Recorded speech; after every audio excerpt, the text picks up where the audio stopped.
Okay, so this looks like just regular, my regular speedrunning scene, but it's not. This is a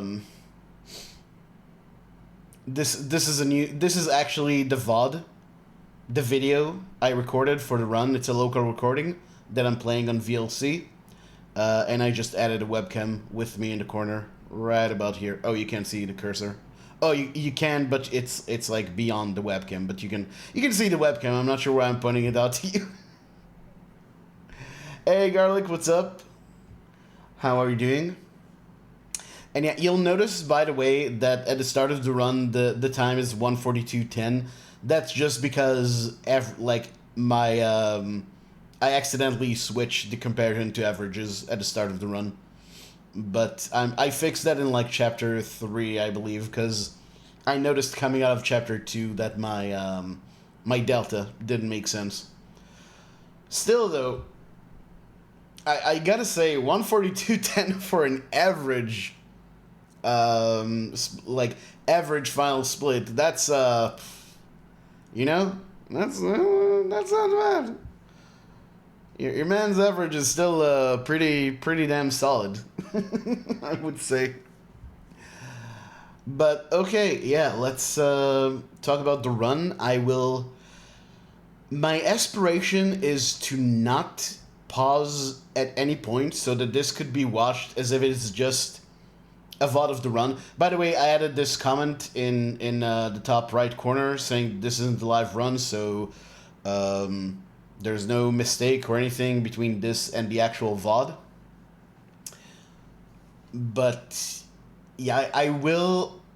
Maybe I'll note a few places where I do want to, because there were a couple of things about this run that I don't quite understand yet, and I want to maybe take a look at them after we finish watching the entire run.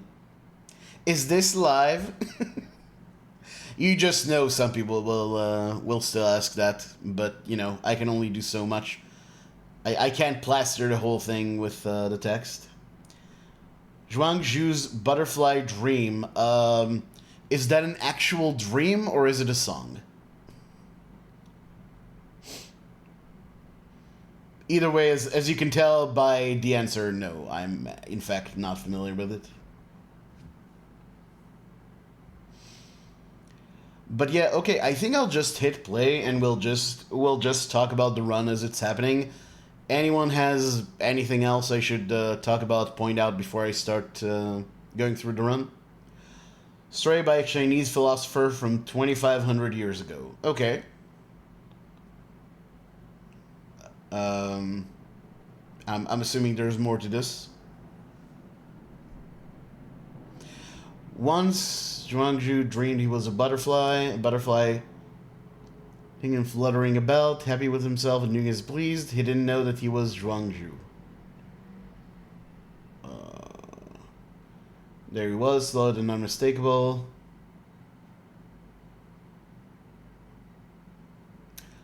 Oh, okay. Yeah, fair enough. The transformation of things.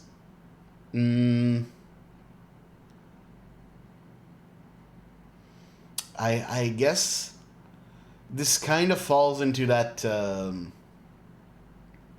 People always talk about the brain in a jar experiment. I don't know if that's how they like. I'm translating the concept as as it's used in Hebrew. I don't know if it's called that in English. But yeah, I feel like it's one of those. I guess it's an interesting thought experiment, but ultimately you can't know if what's real is really real. Like you can't prove it, or the way Marx talked about it is there's one passage in Thesis on Feuerbach which says something like.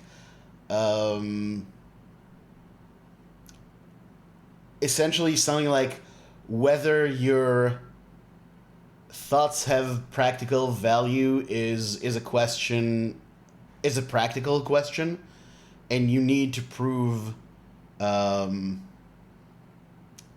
the Marx called it the this-sidedness of your ideas through action.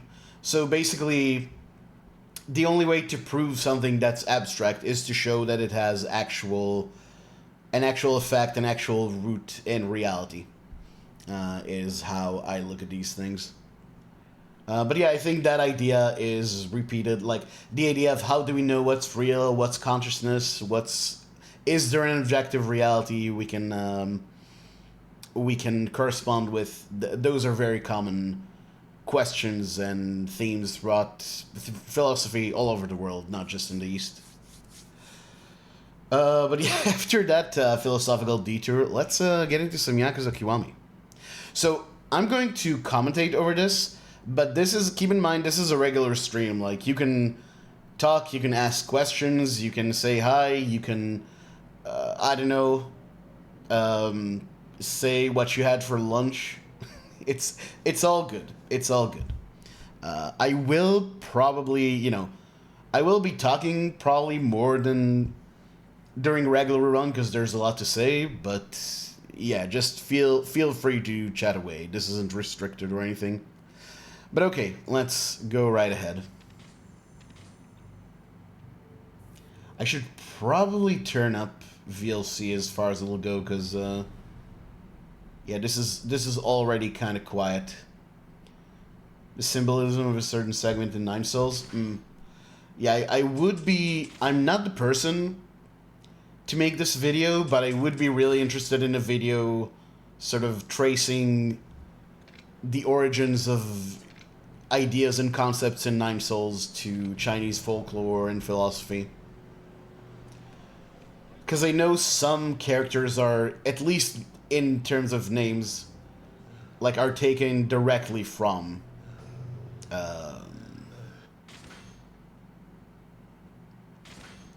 Chinese folklore. Pretty quiet? Yeah, I should probably I don't want to pause it. Oh, by the way, check this out. So this is a pretty standard beginning for a tutorial. Like, nothing amazing is happening, but for once I actually managed to group everyone up properly. And like, check this out. Douche. And this just ends up being a fucking 110. So just to give you an idea of how, like, I know people don't like how much that guy got heated. Yeah. I know some people don't really like how much I reset on the early game. Keep in mind, if I would have accepted a 115, which is a pretty good tutorial time, this would not be a PB. So I mean, obviously I would have reset the run earlier, but, just to understand how delicate the situation is. APS, thank you. I am very proud of the run. Good Hiyama. Is it a good Hiyama? Actually, it's pretty average Hiyama. He managed to make a 110 into a fucking 154, which is just okay. I didn't even get the back grab. So yeah, we come out of a 110 tutorial, and I think this is like a 260?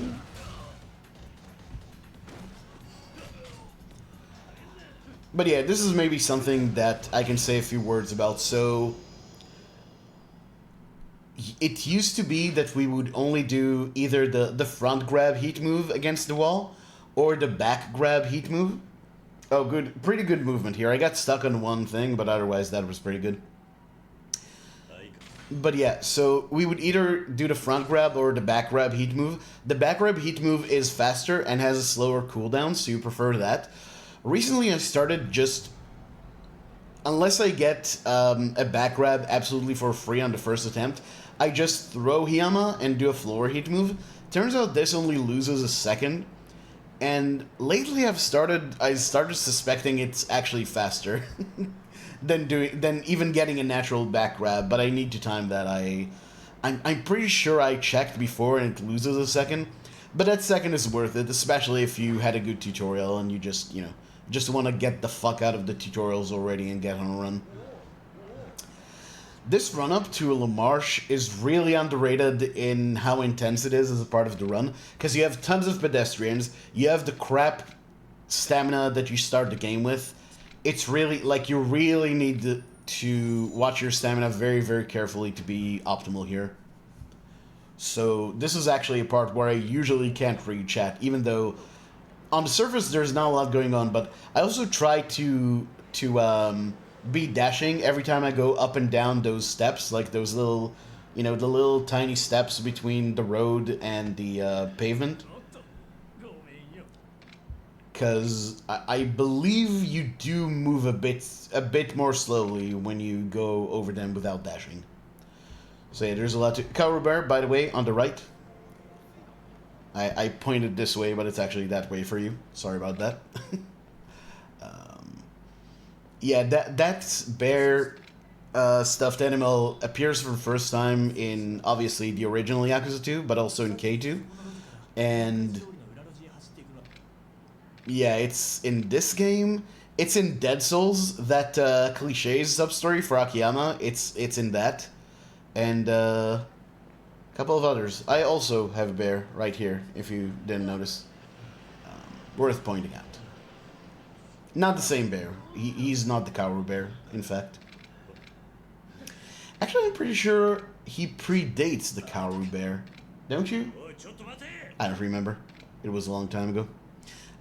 Anyway, this is also always kind of a stressful part, because not only do you have to avoid pedestrians, but now there's interactable NPCs, and the button we use for dashing is the same as the button for interacting, so if you want to stop dashing and then start again, you need to make sure you're not too close to an interactable NPC when you do that. A problem that you don't have on the Japanese version, by the way, because their interact is circle. Anyway, this is pretty standard. Yeah, sometimes Tsuboi can no-sell the overhead attack here, the light-heavy as I call it. I'm not really sure what makes it happen, but sometimes you'll do that exact attack and he will take no damage, just stand in place as if nothing happened. Your best bet is when he goes to the left, because then he usually falls down, and if he falls down, then even if it hits you, or I should put it this way, if he fell down, you hit him with the light attack, and if you hit him with the light attack of the bike, then you will do enough damage with the heavy attack to take him out, even if you're not full health. Something that we'll, by the way, touch on a lot more later in the run, but for Kiwami, you want to be full health as often as possible. Being full health with the right ability that we get as soon as we can in this game, you get a 50% damage buff, and you naturally have it in Chapter 1. Like, Chapter 1 Kiryu has almost all the upgrades you can get in the entire game. So that one applies as well. So that's another reason why the tutorial is a big, big reset point, because to not have it be incredibly slow, you essentially need to do it hitless, or at least mostly hitless. Like, if you take a hit, it needs to be only near the end of the tutorial. And that's not very easy. That's not very easy to make happen. Hey, Boris, what's up? But okay, not really much to say about this whole part. This part is another reason why early game resets are a big thing in Kiwami, because you don't want to have a bad time and then maybe lose time to Tsuboi or lose time to Hirata too. So, if you knew that you could make your time back right away, maybe we wouldn't reset as much. But the idea that you will have to spend however many minutes on a bad pace just to find out that you got bad RNG and the run is dead anyway, is not great. So on this grind, I've been very strict on the kind of tutorial times I accept and actually run. Also, another reason I'm glad this grind is over, man, cutscene skips, and they're not as bad. The cutscene skips in this game aren't as bad as they are in Kiwami 2. but they're pretty bad. Like you need to do this alternate mash. The way I do it is I hold D-pad left with my thumb, and then I do like this motion where I hold the controller like this, and I do an alternate mash. You can see on the input display how it works. And it gets pretty painful after a few days. So, yeah, that's one reason why I try to take, a couple of days off when I'm on a grind every now and then. Which is probably a good idea to do anyway, but especially if you have to mash. One of the very few benefits that you get from OG1 over this game is that you can skip cutscenes just by holding a button. Wish this game had that, but unfortunately no.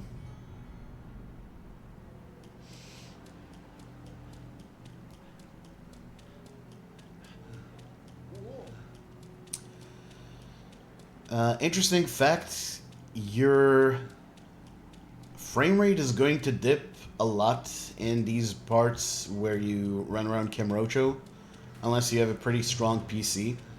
And it does lose you sometime. You do ideally want a rock solid 240 FPS, but yeah, not possible. I am curious when I upgrade my PC if that'll give me some nice free time save. But I wanted to get the 140 on this hardware. I wanted to get it off of execution, not by upgrading. Not that I could upgrade at this point. Anyway, textbook Hirata 2, everything went exactly according to plan. Not really much to say about that. Sometimes Hashiguchi will quickstep, and then you can just readjust and grab him again. It loses a second, it's unfortunate, but it's manageable. Sometimes Hashiguchi will straight up hit you, and then I personally reset. It's a huge time loss. You have to do a heat move to make up for that. It's not cool at all. You can get some freaky things happening in this prison fight. If you grind the game enough, you'll see some weird shit. But usually it just goes like that. You just light heavy them one by one. And that gives you, along with this max crush, just enough heat for a heat move right here. Weird thing about this fight, you'll notice that if you ever get to a point where you're already in heat mode, when you do the charge throw on Forks guy, you will actually reduce him to 1 HP. You actually do more damage, even with regular heat, not even climax heat, which is weird. My theory is that they planned some ability like that for the main game, but they realized it would be too broken, and they just decided not to do it at the end. And that's just, some vestigial remnant of that in Chapter 1, because they didn't want to change your Chapter 1 Kiryu. Just a theory, but that's the only way I can explain why it happens, because at no other time in this game does having heat increase your damage.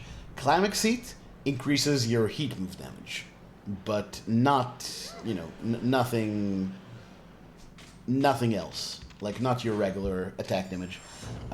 First thing we do in Chapter 2 is learn Max Crush. So, Max Crush allows you to charge your throws, all three of them. So when you grab an enemy, you can throw with circle, triangle, or square, essentially your throw button, heavy attack, or light attack. And Max Crush allows you to charge those attacks. And an interesting thing about Kiwami is that if you follow up a charge attack with a heat move, you do double damage. A lot of people think of... For many years, people thought about this as a glitch. Personally, I don't believe it is one. I'll say why in a moment, but yeah, the Majima fight, oh, and I got the fucking spin as well. Oh, and this too. Man, this was a shit Majima fight. I remember now, yeah, this was really bad. But yeah, you want to throw the pizza sign at Majima to build up your heat quickly, and then you can immediately just do a max crush, you get into heat mode, and then you get the damage bonus. But yeah, other than that very unfortunate start, this seems to be pretty textbook. I didn't touch on this when we were looking at Forks Guy, but you'll notice that I do a stomp here. The thing is, after a stomp, you can do an instant style switch, which is used in a few places in the run. That's the reason for that. It's not really necessary for damage. Also, you don't need a lot of damage here, so I use the headbutt instead of the charge throw, which is a bit quicker. But both of them you get out of Max Crush. The version of Max Crush you will never see in any percent is the one with heavy attack. It is useful sometimes on Legend, of all things, but most bosses are resistant to it, and it doesn't do as much damage as the throw version. And I believe it's slightly slower, so there's no reason to use it in any percent. In Legend, you have a few bosses who are resistant to the throw version, but not to the heavy attack version.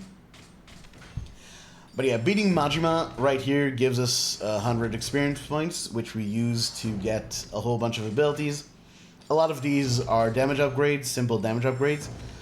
One is Grab Mastery, which we'll see the effect of in a moment, so I won't say more about it for now. Right... Oh, okay, that's a bit later. There's also a lot of things here that we don't actually use, like I don't think Herculean Fist and all that stuff is actually useful in the run. But we do get, what's it called? Destroyer's Secret Gorge? Yeah, this one. This is the ability that gives you a 50% damage buff when you're at full health. So even though we play Kiwami on easy, and Kiwami on easy is really easy, it's probably the easiest easy mode in all the series. It's not an easy run because you want to be full health. So you need to aspire to be hitless, essentially. But yeah, you can see that the moment I grabbed Abe, I got this influx of heat. That's Grab Mastery. Grab Mastery makes it so, and this is very specific, it's very important. Grab Mastery makes it so if you grab an enemy at the start of a fight, before anything else has happened, and you're not in heat mode, this will be very important in one point in the run, and you're not in heat mode, you immediately get this influx of heat. And we make it so that heat amount always gets us into climax heat, which is the red part of the heat bar. Also, I mentioned climax heat already, but I forgot to say what it is. And it's also something we unlock with the upgrade, with the experience we get from Majima. So climax heat, you'll notice that your heat bar in this game has a blue portion and a red portion. And the red portion is climax heat. Climax heat makes it so your heat moves do more damage, and also unlocks more heat moves. We'll see this in a moment. Yeah, on the way to this guy, on the way to Aoki, which I'm glad that I've managed to convince a lot of people that Aoki and Tamura are like the two most useless characters in this entire series. Well, there's Daigo, but you know. No, but on the way to Aoki, we grab a locker key item, and a locker key. And we're going to grab another one right here. The reason why we wait for now to grab it is that when you grab the locker keys, your stamina gets replenished. And our stamina is already full when we're, done with the Majima fight, so it makes more sense to grab it here. Oh, and I had a little stutter. I actually had a bunch of really dumb little movement mistakes in the beginning of this run. This run actually sucked. No, it didn't, but it is funny how many dumb little time losses I had. Anyway, as you can see, thanks to all of our upgrades, one charge attack plus heat move on Yuya, and that is that. Now, keep in mind, because we ended the last fight with a heat move, we're now, our heat is completely depleted. Not all heat moves deplete your heat completely, but that one does. At least in the heat amount we have here. And now look at the beauty of Grab Mastery. Right here, right as a start, I'm going to grab Takahashi, take him to the left, whoop, heat swing. That's what I call this heat move. It has a real name, I don't remember what it is. You'll notice I dragged him to the right. We used to actually drag... I should have just thrown the lamp. I shouldn't have just... Actually, I'm not sure that would have been faster, to be honest. Maybe a little. Anyway, we used to drag Takashi to the left to get rid of the guy with the knife, but me and Patke at some point realized that if you drag the guy to the right, you're just way more consistent. Like, you consistently get those 3 enemies next to the lamp, and it's really easy to... It's much easier and more common to group them up and hit them that way. So... And this is the point where I realized that I was on the wrong comparison, because there's no way that was green.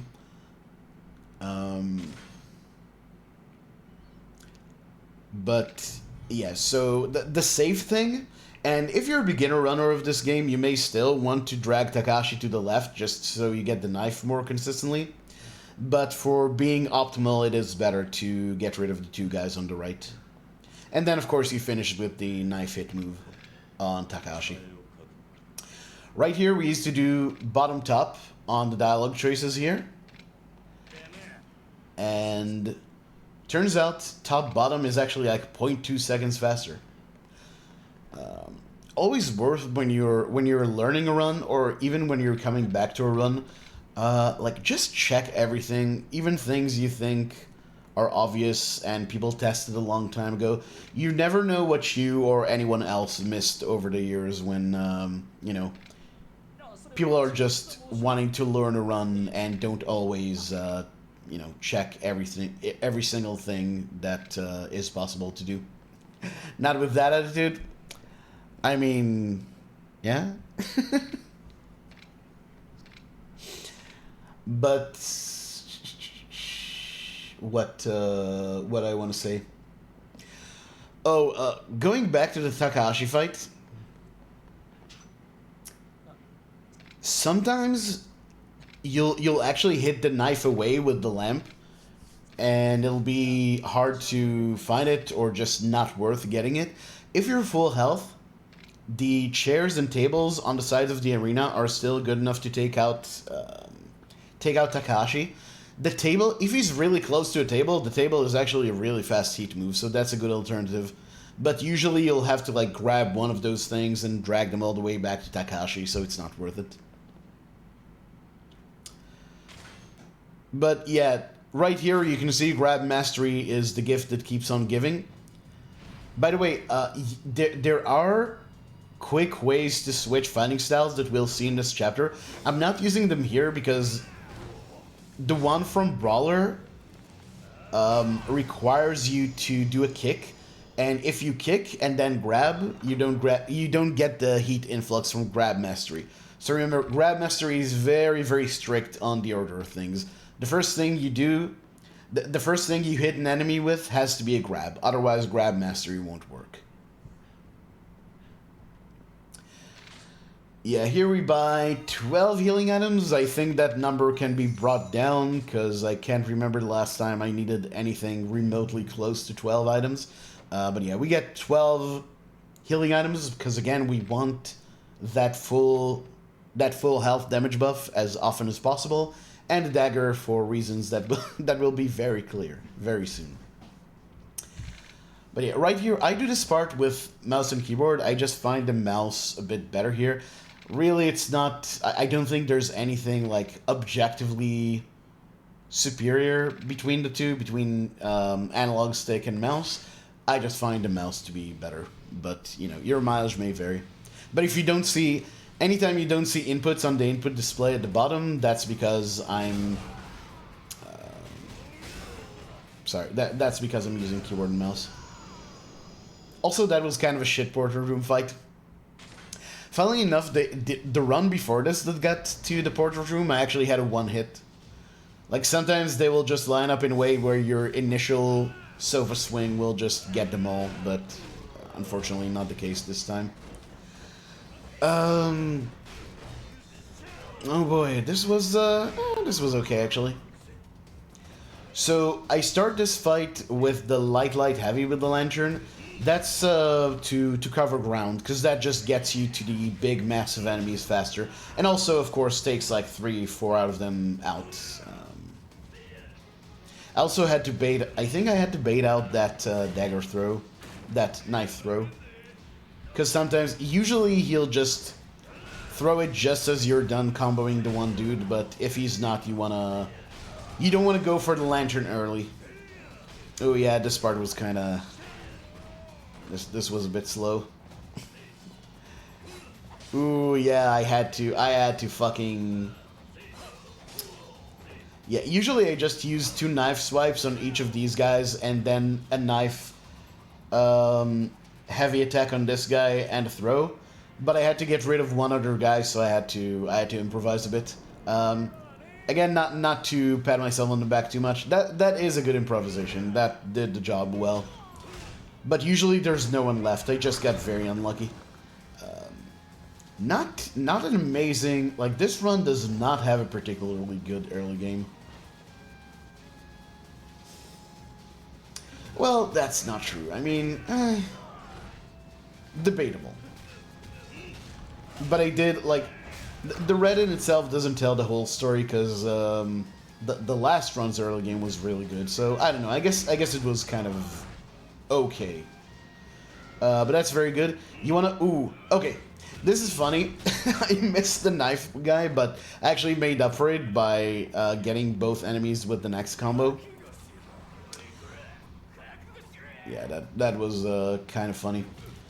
By the way, if there's one, like, you have the group of 4 enemies and then the knife thrower, you actually don't really want to have only one guy left after the knife thrower, because then they get feared and they move away from you. But he was so close to me that it didn't matter. Like, if they come up right next to you, then it's fine. But if they take their time and they're at the end of the room, then yeah, having just... You see, just like that guy feared, imagine a guy doing that, like, very far away from you. It's a problem. But yeah, that was pretty good. I think this fight was good. So I tried to take care of the knife thrower first, because he is a pain in the ass. Ooh, and then just 2 combos. That was really good. That was really good. So right here, this is the kick method of quick style switching that Padkey discovered.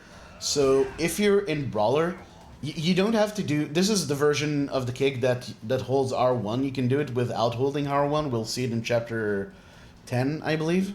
Oh, I actually already did it in this chapter, I think. But yeah, after a heavy kick from Brawler, you can do a quick style switch. And from Rush, when you block, you can do it with, like, during the block animation. And that's something Padkey found out. And that was a really good fight as well. That was a really good swing. Yeah, so the individual quick style switches obviously don't save that much time, but, you know, you switch styles a lot in this run, so, you know, it builds up. And this is also a nice recent discovery that you... Yeah, Max Crush... I mean, this isn't my discovery. This was discovered by Lilligram many, many years ago. That Max Crush plus Dagger Heat move on Shimano equals LOL. But that you can do the headbutt instead of doing a full-on charge throw. That's something I discovered. And again, not a big time save, but we're really at a point in Kiwami where you gotta build on all the small time saves, because the run is so optimized at this point. Another thing to notice how I turn on a dime here. That's because of holding R1. Normally, if you try to run at an angle with Kiryu, then he will do this very slow turning animation. If you hold R1, you give it like just a little bit of a turn in walk mode, and then you just shoot off in the running animation. And, you know, it's also one of those things where you save a bit of time. Yeah, look at this fucking RG. Luckily, right here, it's pretty easy to avoid a fight spawn, because you just go through the internal part. That still loses you a couple of seconds at least. But no matter. Right here, we get some stuff for the dog, for the post-dog defense fight, dog care. Hey, Dr. T, thank you very much. Very, very proud of it. Dr. T here, by the way, the person who made the load remover for Kiwami. For Kiwami and for Zero. Later iterated on by Playing Like Ass. But I think PLA's iteration made more of an impact for Zero. For Kiwami, I feel like the load remover was always very good. And it really, like, leveled the playing field in a great way, so we are big fans of Dr. T around here. Our Lord and Savior, yep. Used to be, so you really want the stamina, and I thought, man, this was a fucking terrible chapter 4, which is funny considering what you're about to see. But yeah, as I was saying, so that's the reason why I don't equip the Elder Belly Warmer right away. Because if you get that fight spawn, the only time-efficient way to avoid it is through a save and load. And for efficiency, you might as well put it on while you do that. So that's the reason for delaying that menu. Menu optimization, a big part of this run. I actually fucked up one menu optimization in Chapter 11, which I'll note it, but anyone who runs the game already knows which one I'm talking about. And look at this. Man, this chapter was fucking horny for me with the fucking fight spawns. Anyway, Elder Belly Warmer, and I forgot to say, the 2 locker key items that we picked up from the locker keys, using the locker keys we got in Chapter 2, those were to sell to buy the Elder Belly Warmer, which gives us a damage buff per enemy we fight.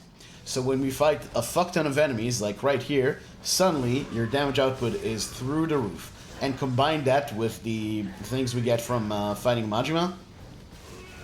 Oh yeah, that was unfortunate.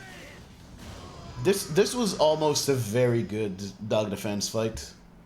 But it was just good at the end of the day. So yeah, your damage output does decrease as enemies are taken out, so it's a dynamic buff. So as enemies are beaten, your damage buff goes lower. So it's actually in your best interest to get rid of the mini-bosses or bosses of an encounter earlier than the grunt enemies, because that's when you have the most HP. And combine that with the way Kiwami incentivizes you to be at full health. There's like this is what I really love about this run. It's so high risk, high reward. It's such a rush, the whole run. Of course, it's also a pain in the ass at times. But you know, what isn't at the end of the day? What good thing doesn't make you want to tear your hair out every now and then?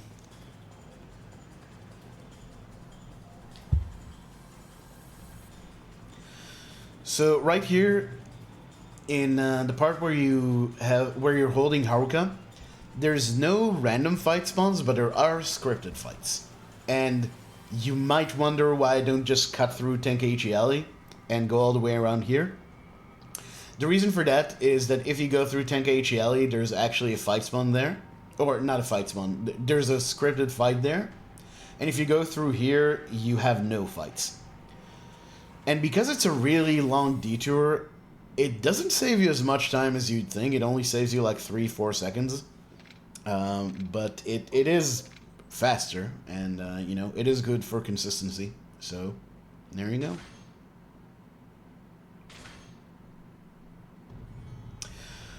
Oh, something to know about dialogue choices in this game and in Zero. If you hold up or down, the cursor for the dialogue choice appears about half a second faster. This was discovered by a runner of Yakuza 0 called Yuki about 4 years ago. And since you have quite a few of these over to run, you do save a few seconds thanks to that, so it's worth remembering to use that. So if you need to pick the top option, you hold up. If you need the bottom option, you hold down. Those are obvious. Sometimes you need like the middle option. And what I do is I hold up, And then, for example, once the cursor appears, I will tap down once. But it still saves time to do it that way, over waiting for it to appear.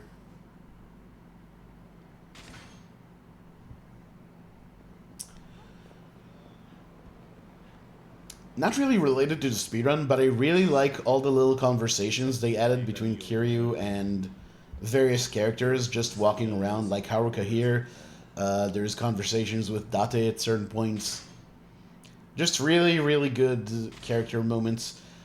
You'll notice when you play Kiwami, it's mostly really badly written, other than those parts, and that's because those parts were added in this game, in the remake. They're not taken from OG1, where the writing was questionable, to say the least. Hayashi is a very YOLO fight. We do a charge throw, and we hope that no one hits us while we do that. If we are successful, you can take out Hayashi really, really quickly. This was an incredible Hayashi. Like this, I think me or someone else once got this fight in one Sova swing, which would be the best, but that was still really good. That was still very, very good. But yeah, if you get hit during the charge throw, you lose the damage buff. So Hayashi still has a lot of health, and you need to do a light heavy, do like the overhead attack, like the one we did on Tsuboi, to take him out quickly before he goes into a second phase. You do not want to deal with his second phase ever. Especially not on Legend, by the way, but definitely also not in any percent.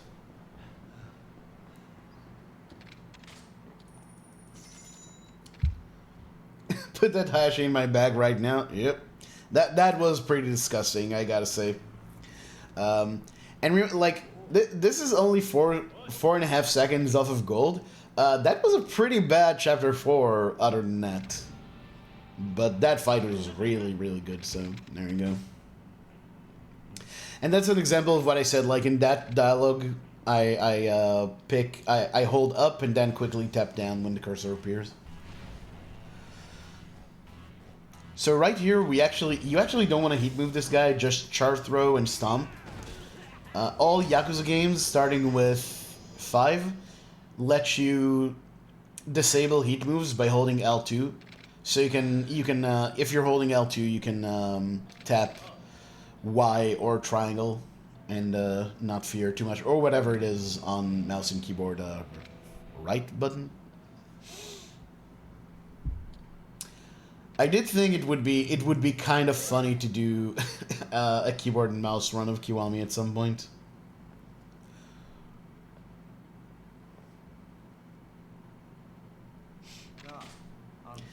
But yeah, by the way, that guy, and this is also true for Tsuboi, can sometimes just dodge your grab and hit you. If that happens, it just sucks. What you want to do is heal almost immediately, but you could get hit again, and it has happened to me before. So, yeah, usually I just take the L, I do a heat move, and then I heal after the fight. Yeah, it's a really unfortunate RNG that you can't really do much about. And if it happens for Tsuboi, it's a big time loss. Well, oh no, I'm thinking about... Sorry, I'm thinking about an old Tsuboi strat. Never mind. Not relevant for Tsuboi at all.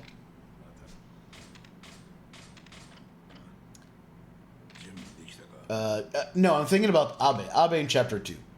But that one is also not too bad, because that one can make your Takahashi fight a bit slower, but it doesn't always. Like, you could get lucky and still get away with not having full health. And for Yuya, it doesn't matter. The Yuya fight works exactly the same way.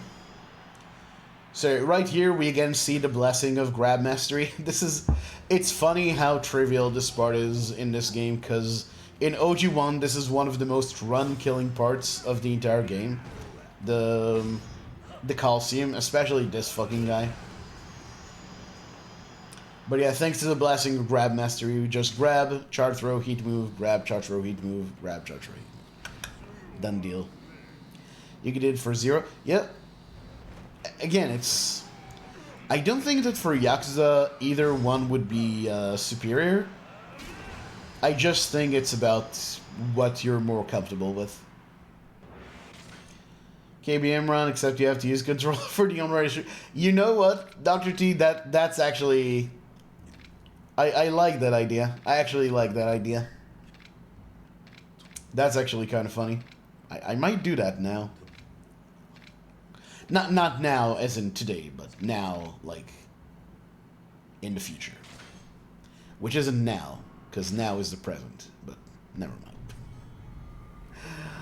mind. Anyway, yeah, this isn't the Cheaters Coliseum. By the way, I did forget to mention this, but you want to remove your equipment while talking to the florist before the Coliseum. Because there's a delay until you can talk to him again, and you can use that delay, you can eat up some of that delay by opening and closing the menu. But yeah, right here you can re-equip. I used to not re-equip until after the fight coming up, in case I had to heal after it. But since, you know, we're kind of going for broke with everything. Oh, fuck. I did actually take damage in this fight, didn't I? Oh, man. Yeah. Man, this run sucked. No, yeah, so having the Elder Belly Warmer here gives you a damage buff, so you can do, like, 3-hit combos instead of 4-hit combos. Oh, no, this is... No, I didn't take damage in this one. Okay. My bad. I was thinking of another run. They all just kind of churn together in my brain. But yeah, by the way, even on that last guy, you can still use a 3-hit attack, because when I say that the Elder Belly Warmer gives you a damage buff per enemy, I mean also one. Like, it's not just a multi-enemy thing. Run did not suck. No, I do want to say, because I talked about this with Pessimism a while ago, that it's kind of... It's not great when you get a world record run and you say it's bad or something. I should say I'm joking. I do think this run is very good in many ways. I just, you know, I see the things about it that I could have done better. And I know that I can push the time down further. I just don't want to do it right now. But the run did not suck. I should clarify. Anyway, thanks to Elder Belly Warmer, we don't even need Max Crush or anything here, just fucking Dagger Heat Move on Majima. The AI in this game is interesting in that it doesn't really know what to do. It's so funny that I just teed him off Majima. The AI doesn't really know what to do with heavy attacks with weapons. They just kind of sit there and let you hit them. Majima wouldn't, which is why it's unfortunate he got taken out by one of the other guys flying at him. But yeah, also Majima is one of the enemies in this game that wants to show you all their phases before you can take them out.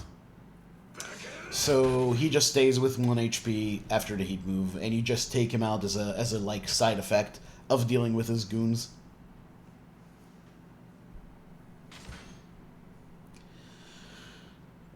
Okay, man, lots of dead air in this chapter, because, you know, it's funny, I always think about this.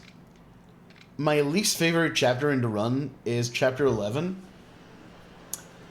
because that chapter begins with a lot of running around and nothing really happening, just going point A to point B, avoiding fight spawns. Then, you know, the last part of the chapter is fun, like the fights when they happen are good. But there's some, like, up to that point, you're just running around. And that's also kind of true for this chapter, but even more. But for some reason, I kind of like this chapter. I don't know how to explain it.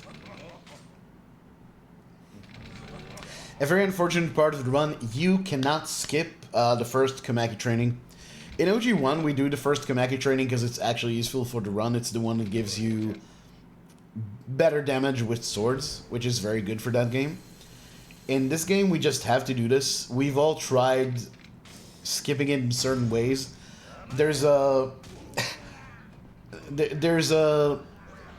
like sort of side quest, not exactly a sub story, but there's a kind of side quest you can skip in OG2 by saying no to, or by talking to an NPC 15 times. And I tried saying no to Kamaki 15 times here. It does not work. If there's any number at which saying no to Kamaki will work, saying no to Kiwami is not going to work. I'm going to come back to this game. It's stronger. The addiction is too powerful. The disease is too powerful right now. But yeah, long story short, you can't skip that training.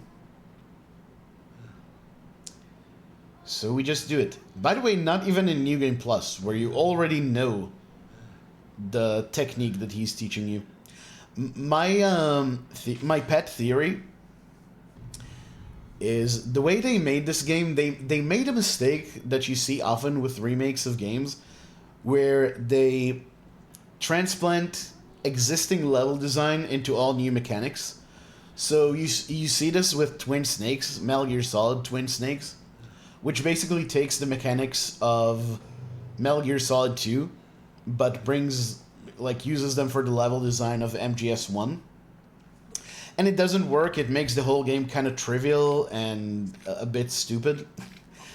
In this game, it's the opposite, because OG1, there's a lot of gun enemies in the finale, and this game does too, but in OG1, guns are like BB guns. They barely do any damage, and they just kind of stagger you for a quick second. In this game, they stun you for 4 whole seconds, and they do a fair amount of damage, especially on Legend. So I don't know. I guess they just figured, okay, we fucked up. We put way too many guns in this game when they're too powerful. We gotta really force players to learn the ability that lets them counter gun enemies. And yeah, there you go. We actually will use that ability in the run.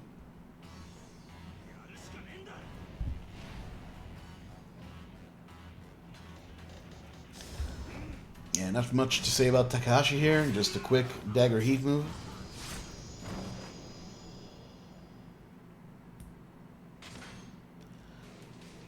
Always works well if you just mash.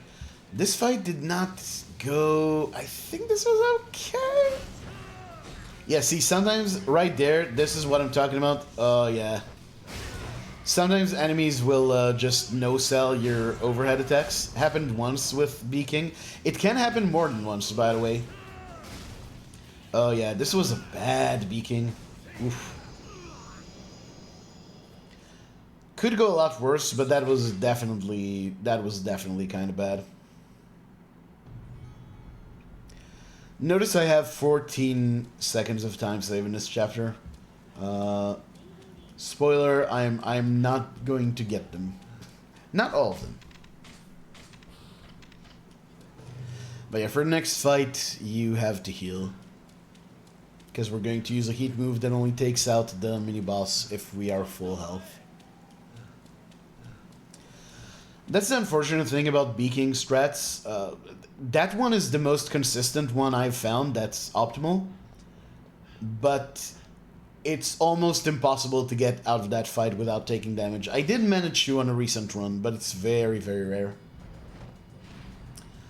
Alright, so right here, we unfortunately have to switch to Brawler. Boom, goodbye. Padkey came up with that one, by the way. And yeah, the cleanup here was okay, I think. Yeah, they all grouped up, which is nice. Yeah, that was a pretty okay fight.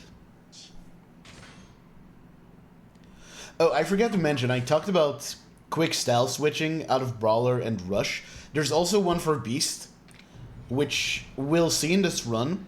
But the reason why I don't use it more, why we don't use it more, is it's not actually faster. It's actually slower than the regular style switch.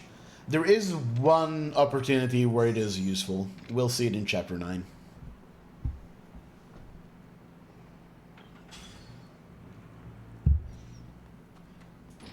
But yeah, this is just fucking around until the actual until almost the end of the chapter. So this is I think this is one of the times I just told Shadow on GDQ to just keep calling out donations because not much to say here.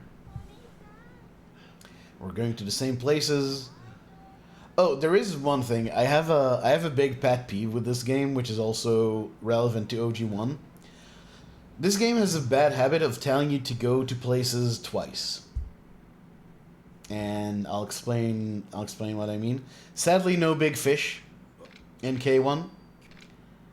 Must have I think Majima brought the big fish in, judging by the aquarium. But yeah, the game at this point tells you to go to Serena. So you run out, obviously. Also, if you time it right, if you run out of stamina just as you go up the stairs right here, you'll get Technicolor Kiri. There you go. I got it. And then Reina calls you and tells you to come to Serena. I already know. I'm already on the way. God damn it. I don't know if the game just was really concerned that you would lose. Yeah, weird camera stuff right there. I don't know if they were really worried that you'd forget where to go at this point. And this is from OG1, I should say. Like, this game adds a few things, but in terms of dialogue and story, it doesn't really detract anything from OG1.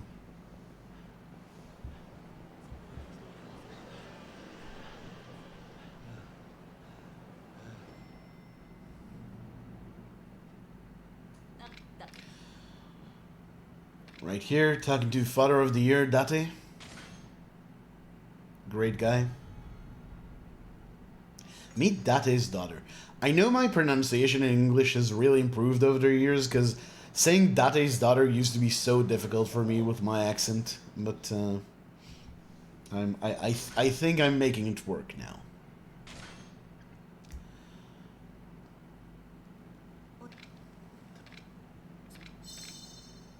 We used to do this via taxi. The reason why I run up normally is I think it's faster. I'm trying to tag that guy and I just miss. But if you see a fight over there, then you know you're probably pretty safe to go through here, because going through here can be very, very, very dangerous. There's a lot of potential for fight spawns, for example. Luckily, Majima was behind me. But yeah, this allows you to talk to this guy on the way to Champion District. Oh, I had a really bad time last year. Wait, actually, is it this run? Yes. Ooh, and I waited a long time. Yeah, this is like easily 4 seconds lost. Man, this run sucked. Sometimes pronounced heat like hit. Yeah, I try to correct myself and I do that, but it's difficult because modern Hebrew kind of lost the distinction between long and short vowels. It exists in like ancient Hebrew, but it's not really in the Europeanized modern variant of Hebrew that I grew up talking. It's not really something you put emphasis on.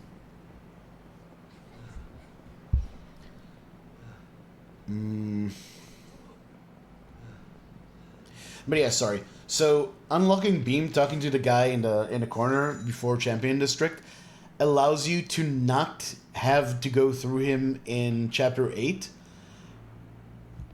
And like the way we used to do it is after Yuji Shiraki, we would go to him, and there's always just a really nasty, at least one really nasty fight spawn on the way that way. So not only do I not lose time, I actually make the run a bit more consistent by getting rid of one potentially really bad fight spawn.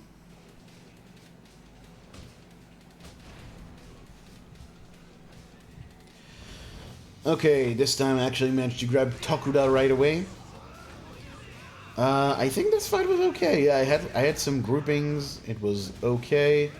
This fight has been the bane of my existence recently, so yeah, having a good fight here actually probably helped this not be a much worse split.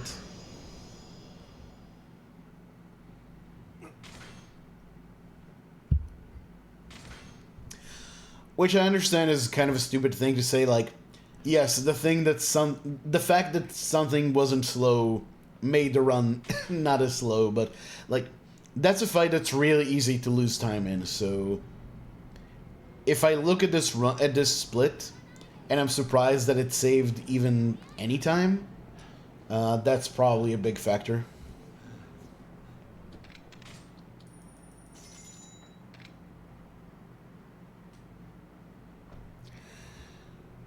Hey, come the guy. I think that's French.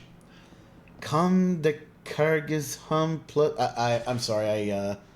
I do not know your language. But I will address your question in a moment. But yeah, Shota here. Again, like with Majima, just start with a dagger heat move. Shota doesn't have any more phases, so you just take him out right away like that. You won the Stamina in Royale. I actually forgot to point this out in Chapter 3. The Stamina in XX and the Stamina in Royale we pick up, they're actually part of the route. They are not optional. And I switched to Beast here because it makes the first fight of Chapter 7 more consistent. Is English fastest? As far as we can tell, there are no differences. Oh, you didn't know French either? Fair enough. Yeah, only saved like 5 seconds. Oh well, time save for next time. Yeah, so this is actually relevant. As far as we can tell, there's no language differences in terms of text language, because what happens is text boxes are keyed to animations. So what decides how fast a dialogue goes through is the animation associated with it.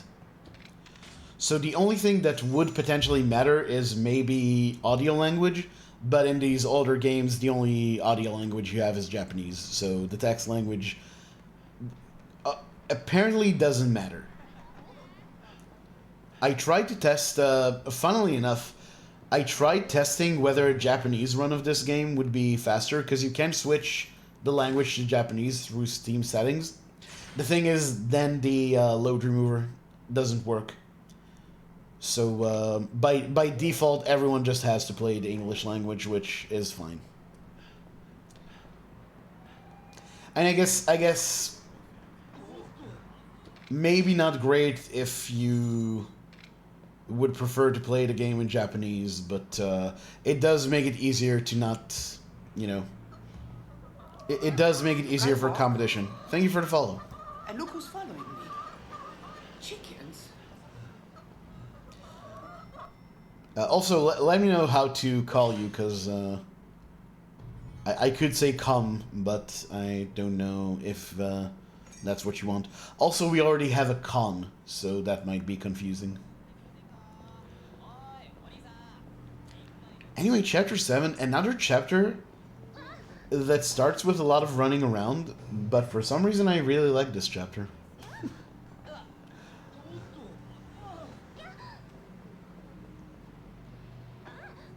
We have 2 cons? Huh? Who's the other one? There you go. There he is. Chapter 7, when it goes well. Yeah. This is... You know, there was a time when this was the scariest chapter in the run to me. Now I'm just always terrified. Now it's kind of hard to... Now it's kind of hard to tell what's scary and what's not, because just anything can kill the run at any point.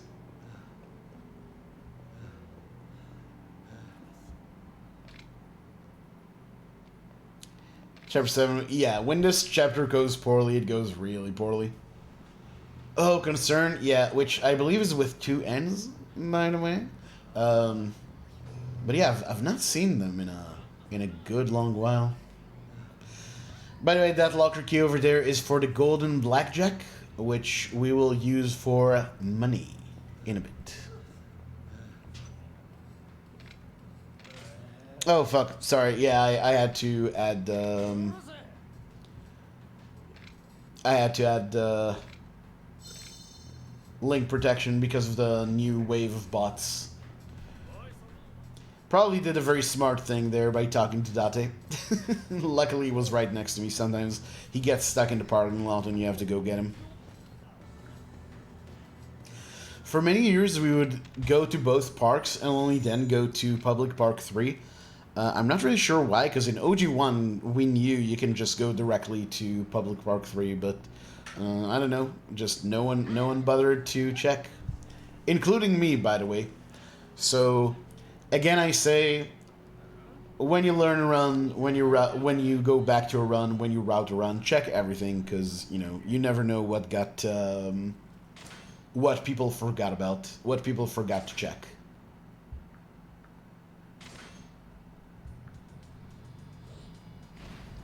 Oh, hey, Concern, what's up? Oh, this fight went well, but it was kind of weird. So, we begin this fight, again, I'm already in Beast, which is in Beast, which is really helpful for, Now, you see, I hit him, but I'm not sure why I hit him and then threw the gun. Maybe I like fat fingered light attack or something like that. Because I was pressing circle both times, but for some reason the first time Kiri didn't throw the gun. I don't know. Haven't looked here in a while. Well, good to have you.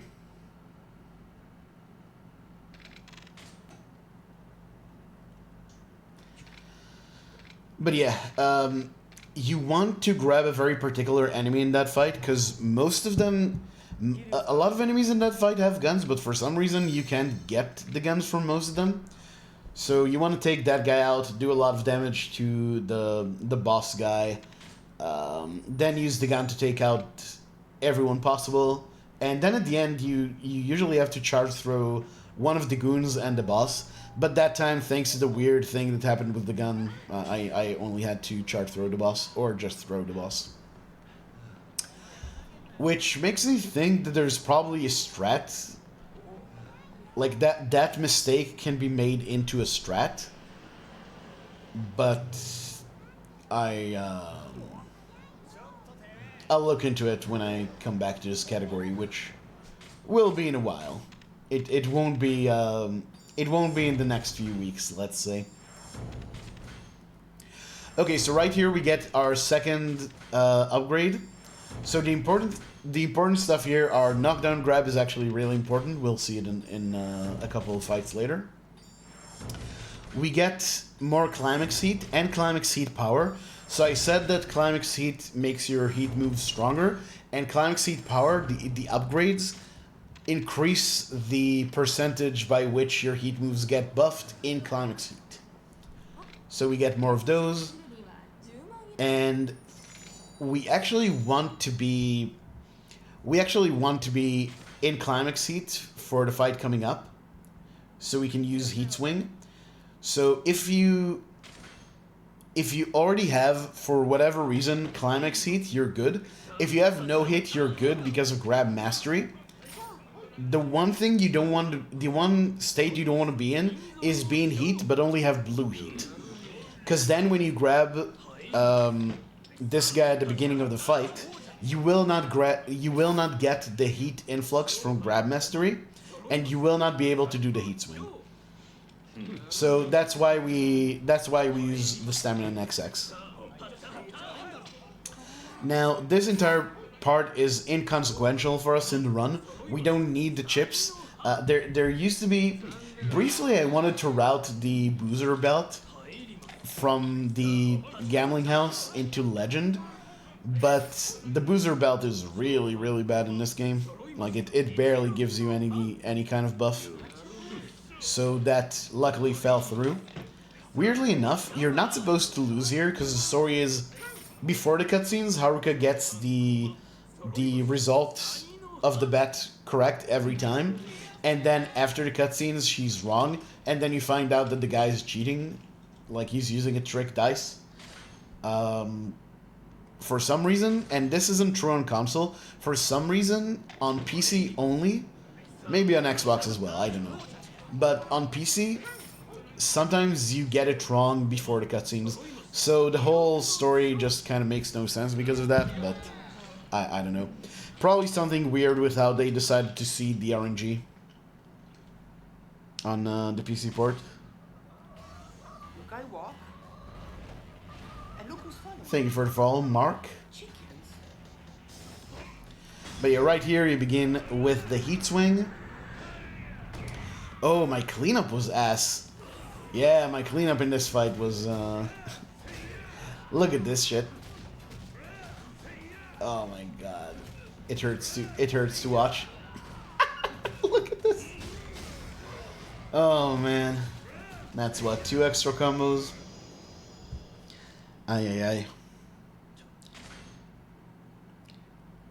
Use Bacteria Pistachio. Alright. Pistachio it is.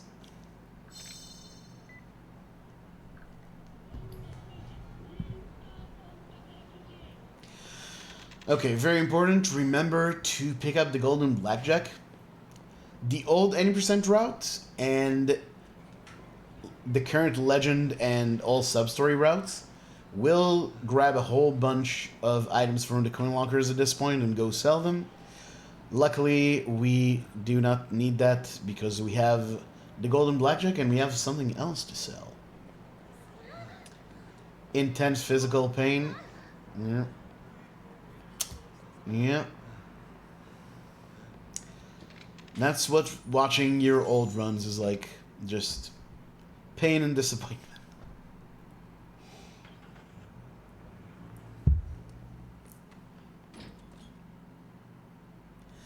I mean, you gotta keep in mind for all the bad stuff that happens in this run, some really good things happened as well to make it 140.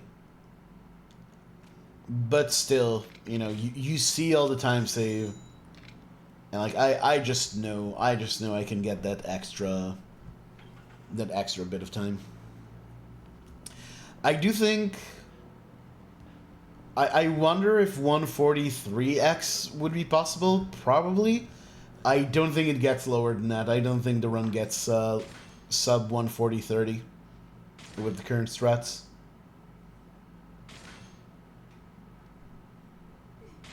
I just don't see it.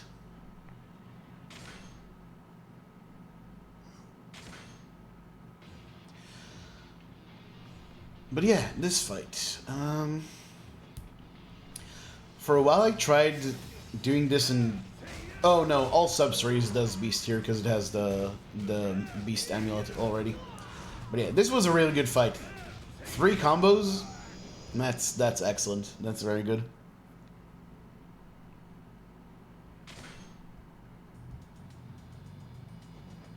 In fact, I would say it's optimal. Shindo here is very easy. Just make sure no one body blocks him, because then you're in trouble. But yeah, we're not going to need this dagger anymore, so we just use it up. 2-hit combos are fine.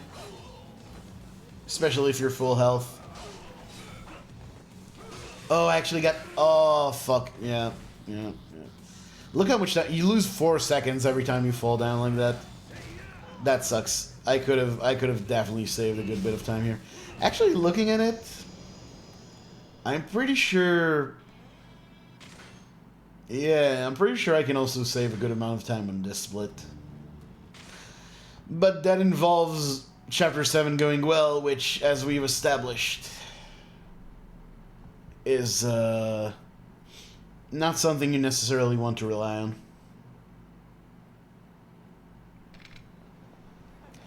Okay, Chapter 8. I love Chapter 8. I love the entire... It's funny, like, talking about this run in terms of best chapters, because I kind of love the whole run. But this is definitely like... The sequence of 8, 9, 10 is a very, very good part of the run, I think. Maybe the best other than the finale.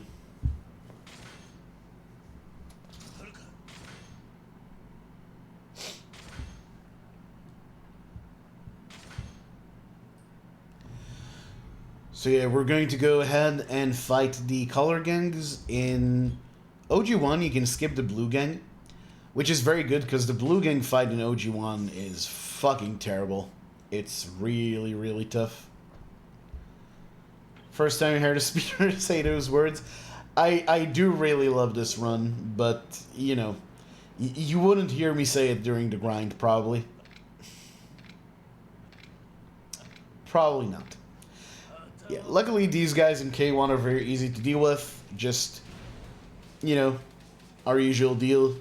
Grab mastery, heat swing, GG. Yakuza 0 Nishiki not screwing you. Yeah, other jokes you can tell yourself. Yep. I believe the current 0 record, I think, actually has a very good Nishiki. So good luck saving time on that split in the future. Me.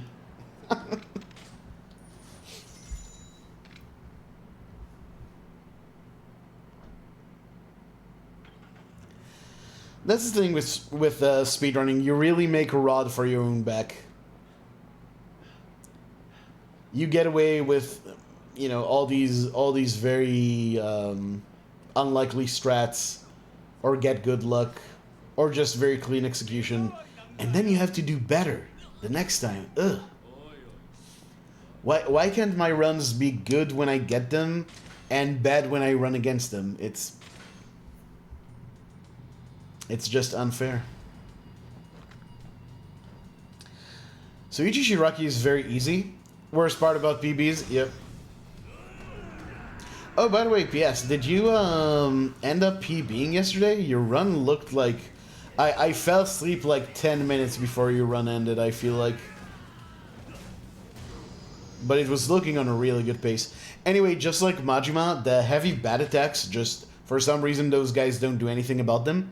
One thing I forgot to say in the Majima fight, you do want to use light attacks on the last enemy, because by then the Elder Belly Warmer damage buff isn't high enough for you to one-shot them with the heavy attacks. But yeah, up to that point you can just do the heavy swings and it's all good. Remember to hold L2. Saved 4 minutes 9 seconds. Hell yeah. You gonna keep running it or good enough for now? Okay, so right here, we, sell the Goemon that the florist gave us in Chapter 6. We don't need it. The Goemon is very good for Legend and also for all sub-stories. Don't need it at 80%. It's way too much damage for the enemies we'll be facing.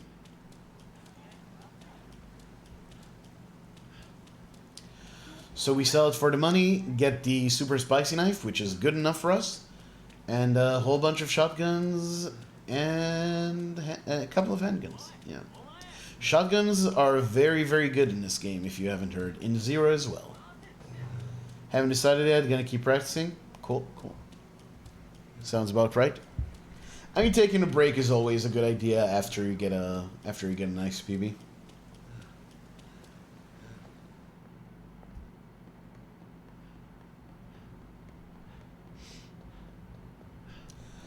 This fight is really funny because in OG1 you fight 4 or 5 guys up here.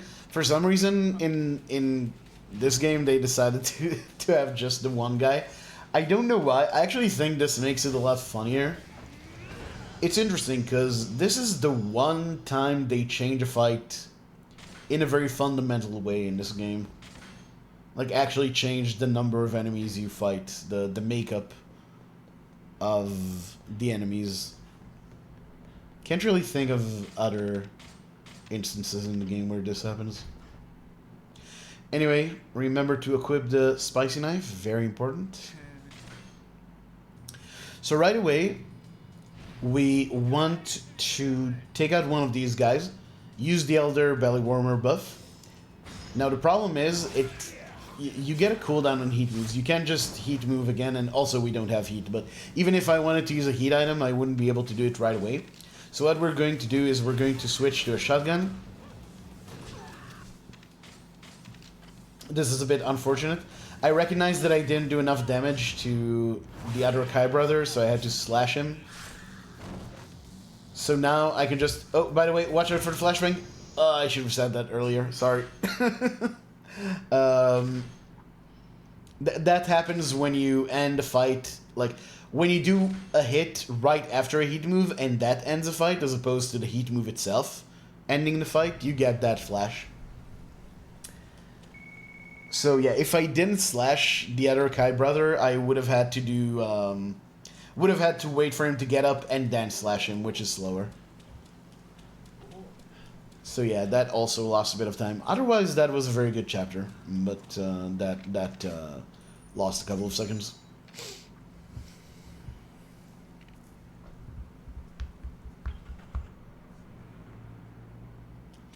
Ooh, and a slow turn. That's like 5 seconds. No, that's nothing, but it does kind of suck. It is a time loss of some kind. Same principle here as the florist in chapter 5. Use the downtime between when you can interact with Date again to open the menu, equip a shotgun for the next chapter, and yeah, we keep going.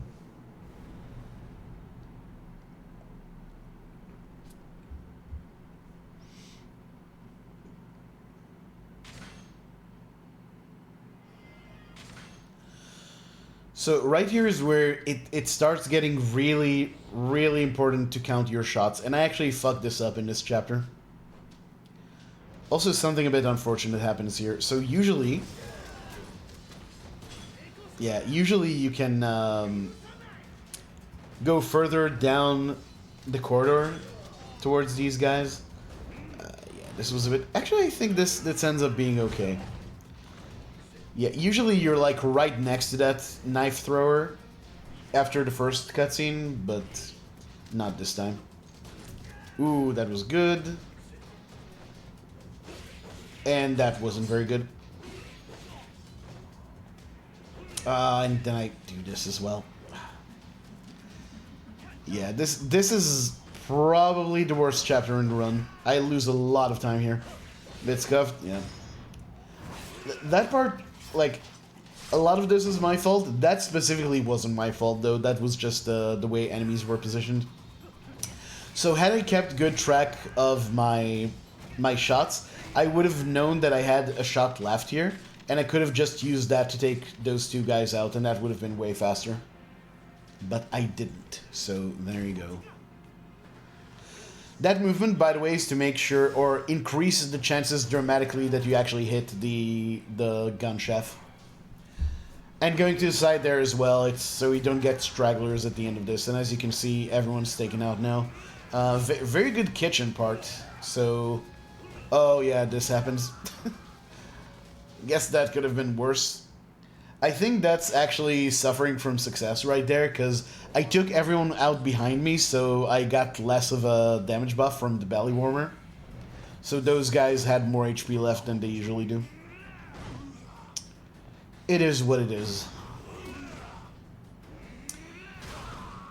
Yeah, so we used to use the super spicy knife here, but by not doing it and using the vase heat move against the wall, you get a quicker heat move, and also you don't have to menu twice to change weapons. Also right there, that's the quick style switch I talk about out of Beast. Since we want to be in rush anyway for the start of the next part, you just switch after the shoulder bash. Oh, I forgot to talk about that. So, a lot of enemies in this game, like I said, want to show you all their phases before you can finish them off. And Lao Kalong is one of them. But he also has a weird thing where he doesn't always want to switch to his next phase. However, if you get him on the floor and in the right health threshold, if you shoulder bash him, as he gets up, he will always switch phases. And we use that for a few bosses over the course of the run. So it's a very, very useful thing to keep in mind. Also happens in Zero, but to a much lesser extent. Shooting section right here, not a whole lot to say about this. One thing to know is that you want to aim for the center of those circles, not for headshots. This is RGG's own shooter design. Did I get the one cycle? Ooh, one cycle van. Let's go.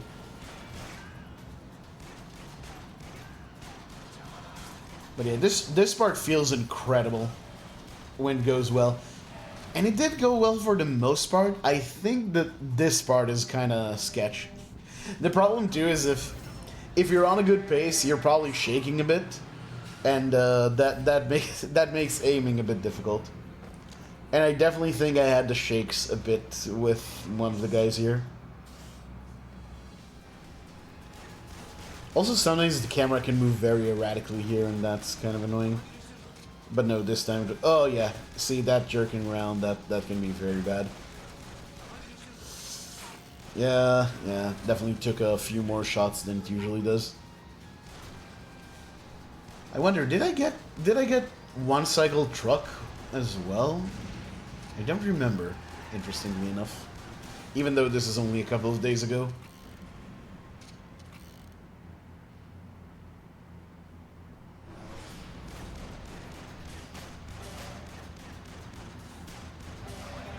Nope. One shot away. One shot away. But yeah, here comes the big time loss. Like, I expect to lose time in chapter... I always expected to lose time in chapter 9 running against these splits, because as you can see, it was almost a gold. But yeah. Losing 12 seconds, 12 and a half. Just to give you an idea of how bad this is, if I hit plus... if I'm double digits in the red, like if I'm plus 10 or more, I reset. No way can I come back from double digit in the red on these splits. Not you know, from the mid game onwards. But even in the early game, I probably wouldn't take a pace like that. Right here, this is our last upgrade menu in any percent. Legend and All Substories get one more, I think. Maybe two. But yeah, this is a trick Laver came up with, where we would always go down after hitting the leftmost node. But she noticed that, you know, since the menu is cyclic, you can actually do what I did just there and go back and then go down. And it actually saves 2 seconds clean. It's funny because the run before this, as you can see, my PB before this was a 141.01, and I forgot to do that. I did the slower method. So had I remembered to do that, I actually would have had a 140 already. But then I would have had a 140.59 and not a 56. So, you know, totally worth the weeks and weeks of anguish for the 3 seconds improvement. I'm laughing as if I don't believe it's worth it, but I actually do because I'm sick in the head. Very clean blood skip here. Blood skip. I call this blood skip because we used to think that you actually have to go to follow the blood trail left by Shinji and Reina. But this is a fairly recent discovery by me that was improved by... I think Padkey, Laver, and Garlic all contributed to this. Basically, you just need to hit 2 load area triggers to get this call from Shinji.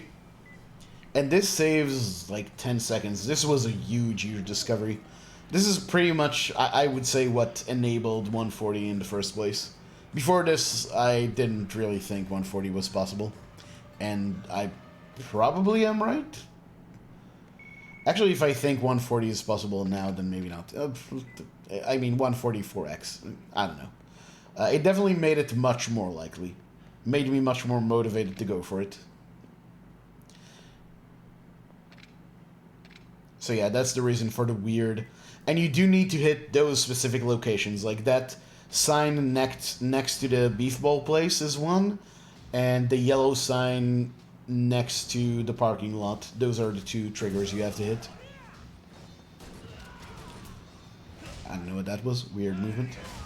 Aren't we all? True. But yeah, so Man, I love this set piece. This set piece is so good. It's all good movement, clean positioning with the shotgun to maximize your hits. Really important to keep good track of your shots. Right here, I'm going to switch shotgun. This is a good place to switch shotgun, because then you get to run without holding the gun, and you run. You only get the full speed buff in rush if you're not holding a weapon. That shot to hit all three, you really need to hold R1 to get that consistently.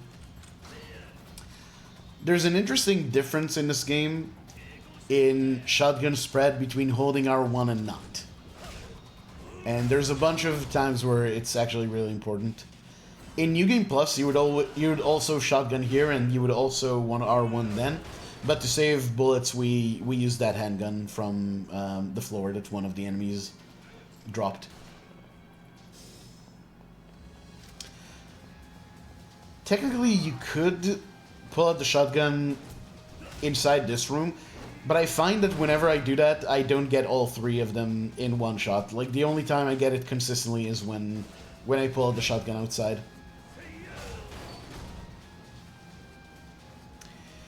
Here we switch to the handgun.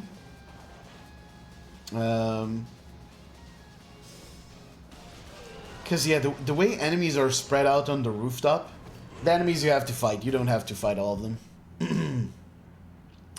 The way they're spread out, the shotgun is just not very useful.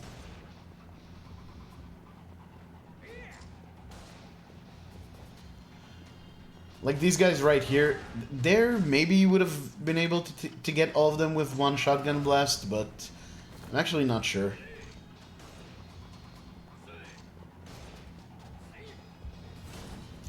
Anyway, as promised, we do use the Kameki technique we learned in exactly one fight, which is right here. This is faster than doing a charge throw, because that's a very fast heat move.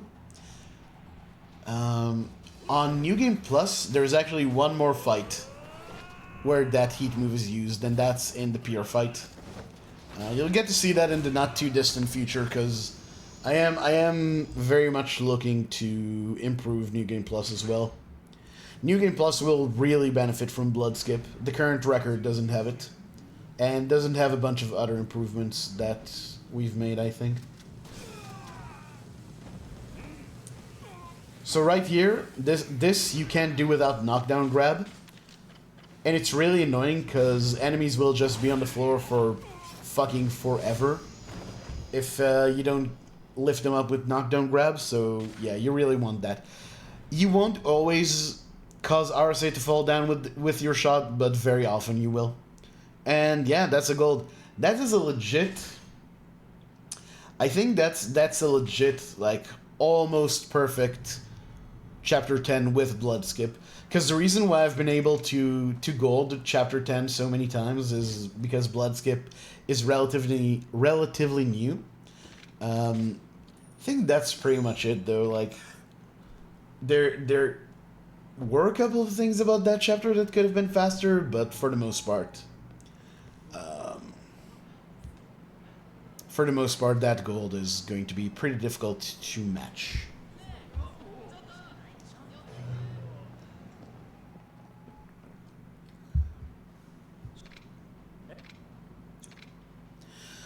But yeah, like I said, Chapter 11, not a lot going on. As you can see, this is a gold on the old splits.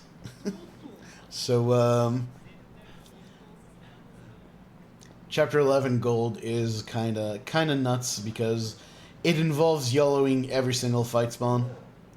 I just had really good fight spawn luck on this run, otherwise it probably also wouldn't have PB'd. So many things had to go right.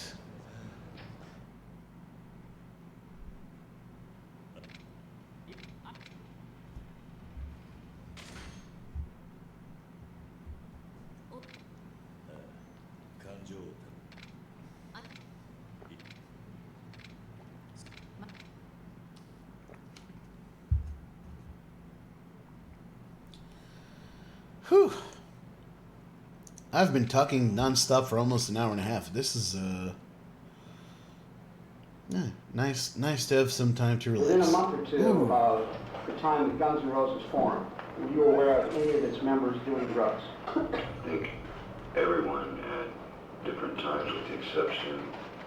Oh no, everyone. Keyball, thank you so much for 9 months. The Twitch baby. Thank you, Keyball. And thanks and congrats. Yeah, I'm very happy. Very happy about this run. How have you been? Welcome in.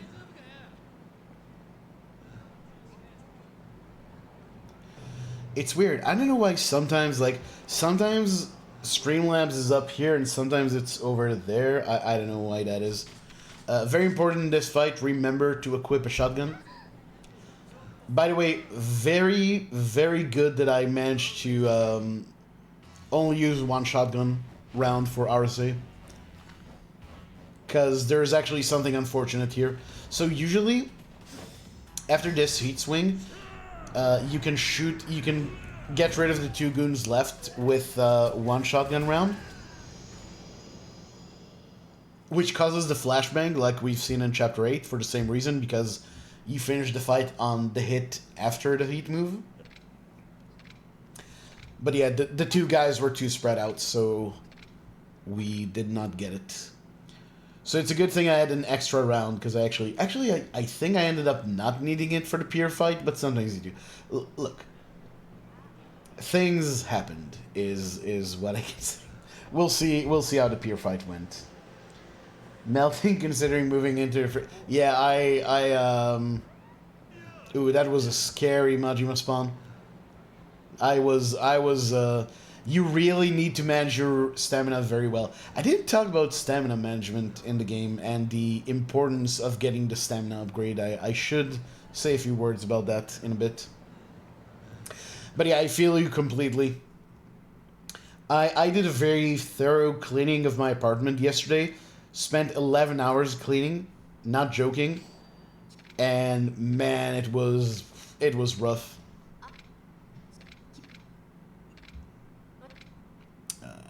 And today I had to be outside a whole bunch. Ugh. Yeah. Apparently, things are happening to the climate that are not great. But, instead of doing something about it, why don't we let rich people do whatever they want instead? I think that's much more important than being able to live on the planet. Anyway, that was a really good bonk, by the way, because that allowed me to avoid that very bad fight spawn. Okay, so stamina. I wanted to mention this back in Chapter 4. There's just so much to talk about in the early game. So when you start the game, you have 7 seconds of dash in you. And if you dash for 7 seconds, Kira runs out of breath and does that slow animation where he stops in his tracks. Once you... and the rate at which you regain your stamina is 1-to-1. So if you run for 5 seconds, you have 2 seconds of dash left.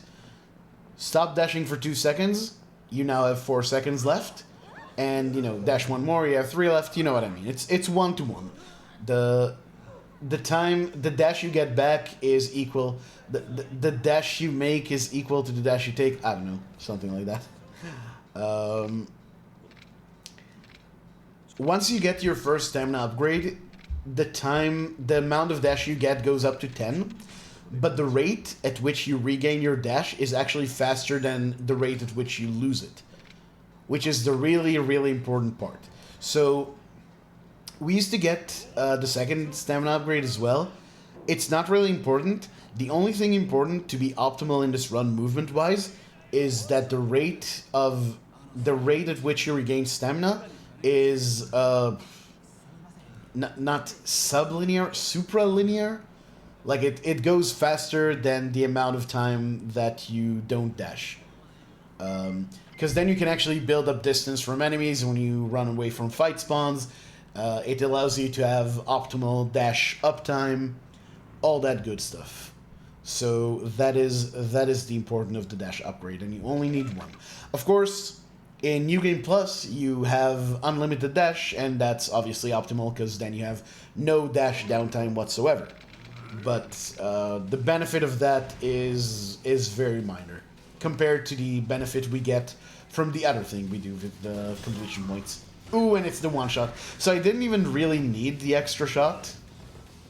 But, you know, still nice to have. I should have, by the way, at this point, instead of unequipping the shotgun with the style switch, just equip the handgun. Because that takes care of that automatically for you, but I just fucked up. I just fucked up. So that's half a second of time save, so you know. Run sucks, as I've mentioned already. Also, you can't get past this pier fight without mentioning that this is a very obvious thing they used to paper over the fact that in the original game, in OG1, after Chapter 5, Majima gets stabbed in a cutscene, and then he doesn't show up again until Shangri-La, until the set piece at the end of this chapter, at which point he's mad at Kiryu for leaving him to die, as he says it. And because of the Majima Everywhere system, they couldn't have done that in this game as well, so they had to come up with a reason for why Majima is injured and mad at Kiryu. And Kiryu, you know, you fight with Majima at the pier, and Kiryu's just like, huh, Majima got shot. Well, anyway. It's very out of character. It's very stupid. I think it was probably just, you know, some last-minute decision they made to paper over the fact that they couldn't take Majima out of commission due to the Majima Everywhere system. Kiwami does have its faults, it must be said. Climate change? No way that's real. Yep. Or yeah, that's like believing that the Earth is round. It's a trapezoid. You know, you don't see enough trapezoids outside of geometry class. It's a really cool shape, and it deserves more respect. A round of applause for trapezoids. There you go. This, by the way, learning this run is one of the more confusing parts, like remembering where to go on each floor. That took me a while to remember. D20, yeah, I don't remember. Something head run. Also, this game, yeah, I get confused here. This game is a bit consistent about when you get, like, a yes-no option, which one is yes and which one is no. Like, it kind of changes. For example, at the end of this chapter, the option to go to the next chapter is the bottom one, but the 2 times previous, where you also talk to Date, it's the top one. I don't know what they based the decision on. But yeah, right here is where you use the exactly 3 shots you have left from your handgun from Chapter 10. Penky says you can do that stealth switch down here with Majima. I say that's inconsistent. I've lost time in the past to doing that. I don't trust it. But your mileage may vary. Right here, I did try to do the wall heat move, which is faster, but unfortunately didn't get it. So more time loss. And here, like I said, you equip the shotgun to unequip the current weapon. And right there, that shoulder bash, same thing as Lao Kalong. It actually used to be a huge RNG point if you got the Kiwami, Majima's Kiwami, before or after the QTE. And that shoulder bash makes it possible to get it consistently after the QTE, which is better, because then you can just shoot him. Parallelogram? You know, I kinda prefer trapezoids. I find that little bit of asymmetry where like only one set of sides, only one. Do you say set? Only 2 of the sides are parallel. I find that's a bit more special, a bit more interesting. But you know, parallelograms are cool too.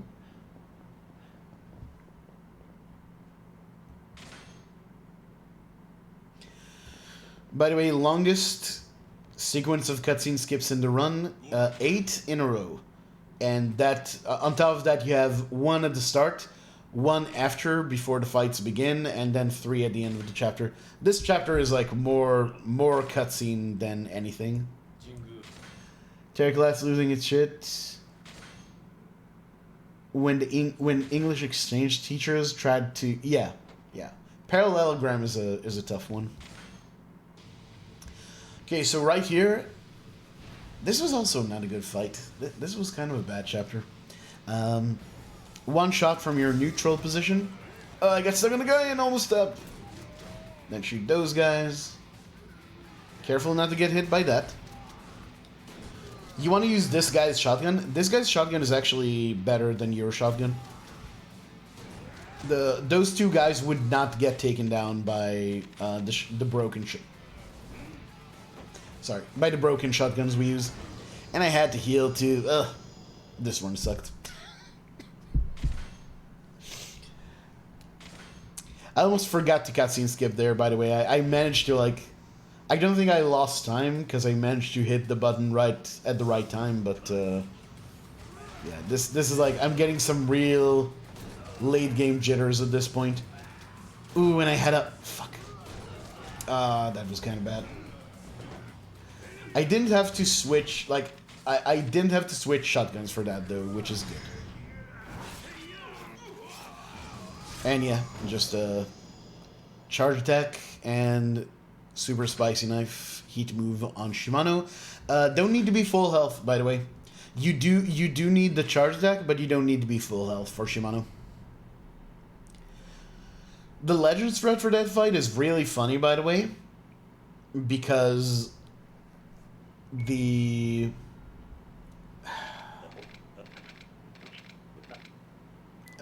because you can just charge... You can...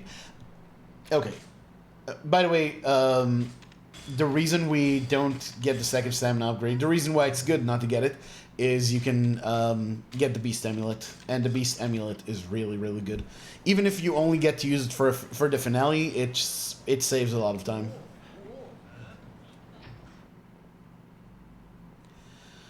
But yeah, I did say earlier in the run that usually you want to start with the mini-boss, or the boss, in an encounter and then get rid of the goons. The problem with doing that in Shimano's fight is when you do, all of his goons get feared and they move away, so it's harder to shoot them all, like group them up and shoot them all at once. On Legend, though, you don't have that problem because everyone is much more aggressive, so on Legend you do that. On Legend you just stab Shimano right away and it's really funny. Don't even charge through, don't even need to use Max Crush or anything. Okay, yeah, that was good. So first fight here, you just move away and rush. You kind of want to, like, put yourself in a position where you can shoot everyone at the same time, and then get rid of the main guy. Here you want to hold R1. Kojima is very, very aggressive. You want to stagger him as soon as possible. With Anno, on the other hand, you want to take a step forward because Anno is slow. So, yeah. Like, if I was further away, he would have fallen down by the time I tried to grab him. So, those two fights are very similar, but there's a bit of a nuance at how you approach each one. And then right here is a somewhat different strat. You can use the same strat as the first fight, but it's a bit risky because of the gun guy. So you just do this. And as you can see, these guys just all fucking spread out, so I had to shoot each one individually. You almost always get at least like one grouping of two guys, but no, they really just wanted to fuck me. And there you go. Oh yeah, this is where another weird thing happened in the run. Coming up in the Millennium Tower set piece.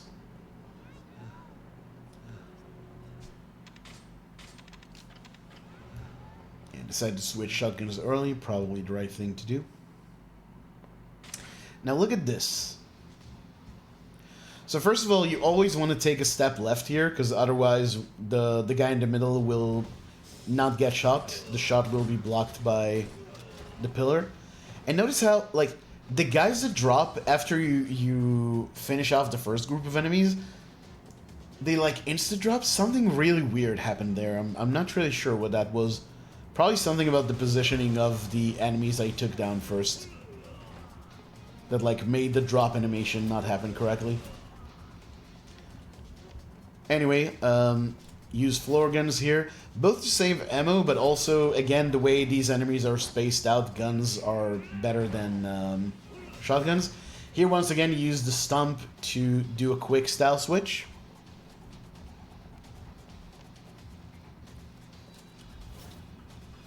And that's thanks to the Beast Amulet, by the way. Before Beast Amulet, you had to use a heat move there.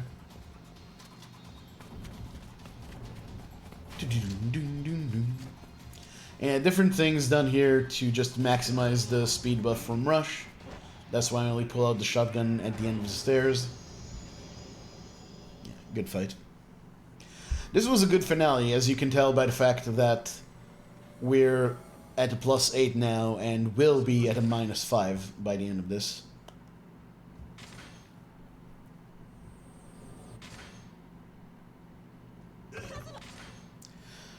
You might also point out the fact that this is a +8, and I said earlier I can't come back from a double digit in the red. So evidently that's not entirely true, but it is very unlikely. I wouldn't have, like, a +8 at an earlier point in the run, I probably would have just reset.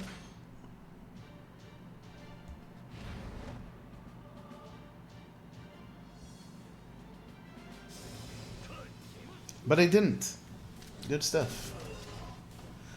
Oh god, and this...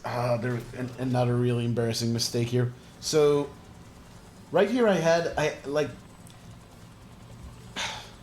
Two rounds of shotgun ammo is fine. Because what happens is you'll get rid of the guy on the right and one of the yellow guys. Oh, I got rid of both yellow guys, actually. Nice. Check this out. There's a guy behind me and he shoots me straight in the fucking ass. That's 4 seconds gone. This could have been a 40-52. Oh. Oh. Time save for next time.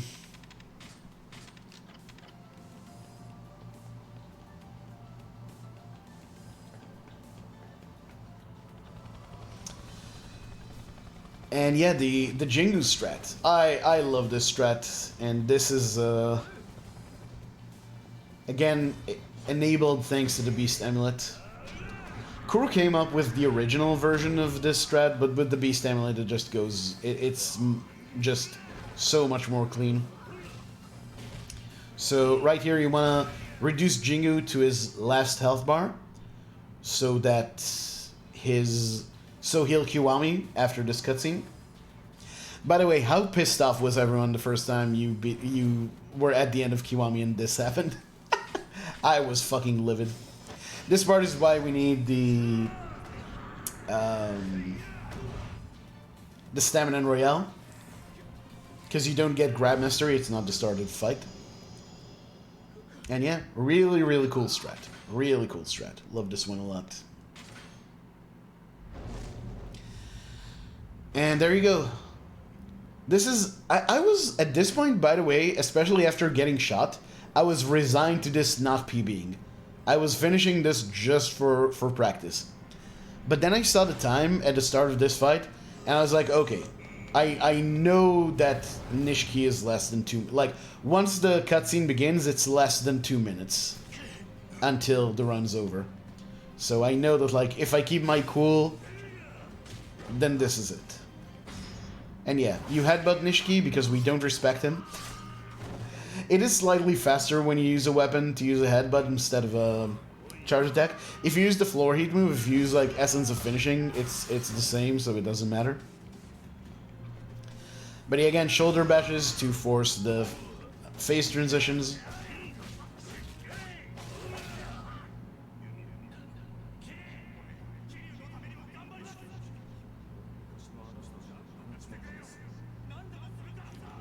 Really heavy breathing at this point.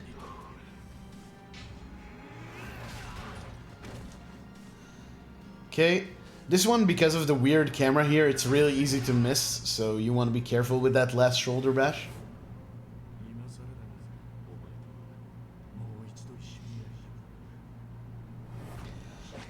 And mash, mash, mash.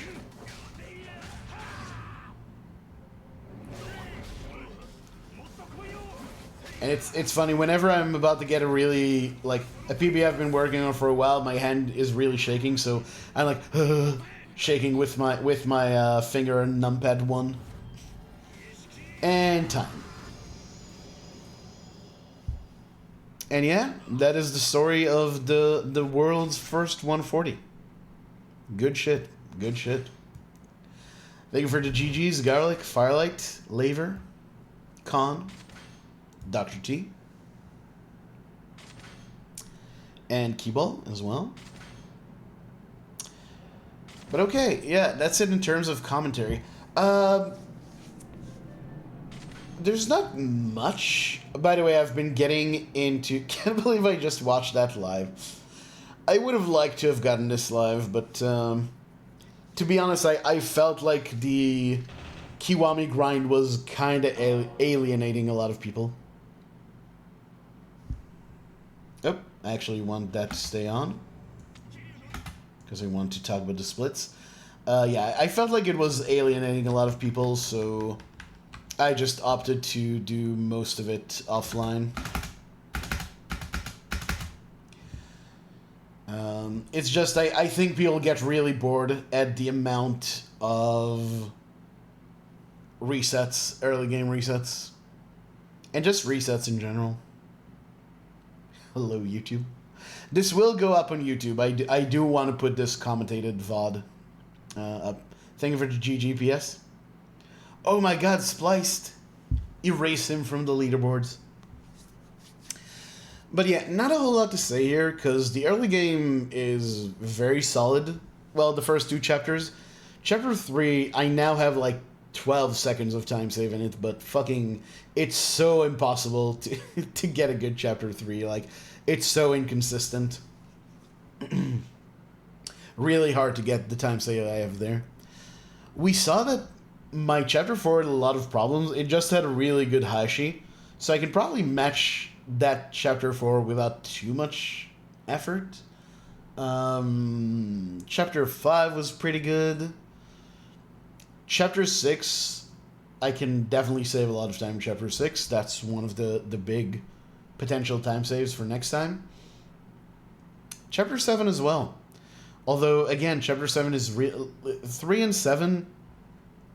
Chapters 3 and 7, whenever you have good time save on them, it's very misleading because they're just so inconsistent, it's really hard to capitalize on them. But I mean, I do still have those almost, well, actually over 8 seconds of time save I could get there, so that's something. Chapter 8. What was that? Oh yeah, the end of the Akai brothers fight. Otherwise, that was a good chapter though. Chapter 9 was really bad. I think the shooting section, looking at it now, I think it was actually pretty decent. But, and the kitchen was pretty good. Restaurant was really bad, so yeah, should have a lot of time saved there. Chapter 10 was almost perfect. Very, very hard split to go up against.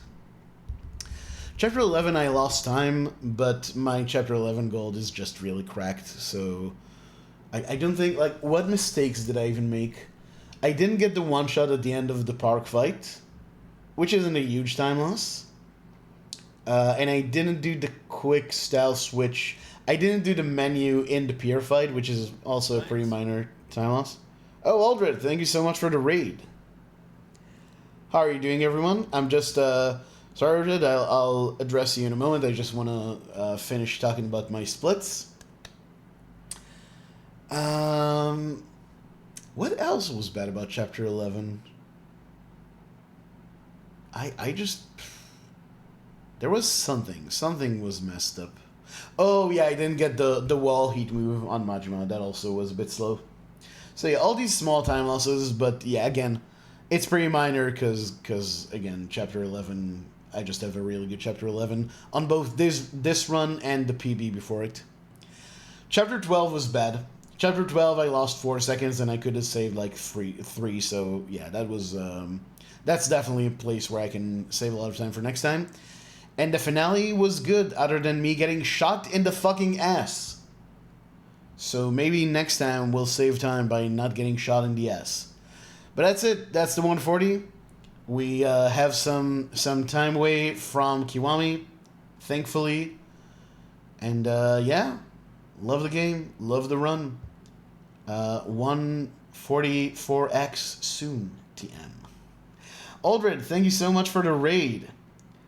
Thank you also, Firelight, for shouting our friend Aldred out. Welcome in, Aldred, Iru, Trendy, Iru again.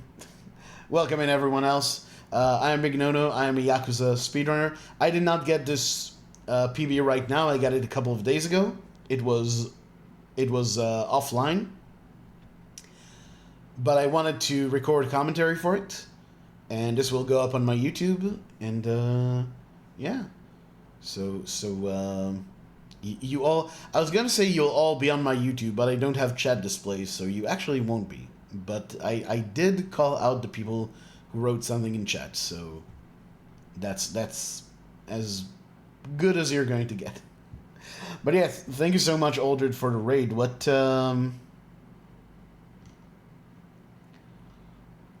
how did Final Fantasy X go? Did you finish the game?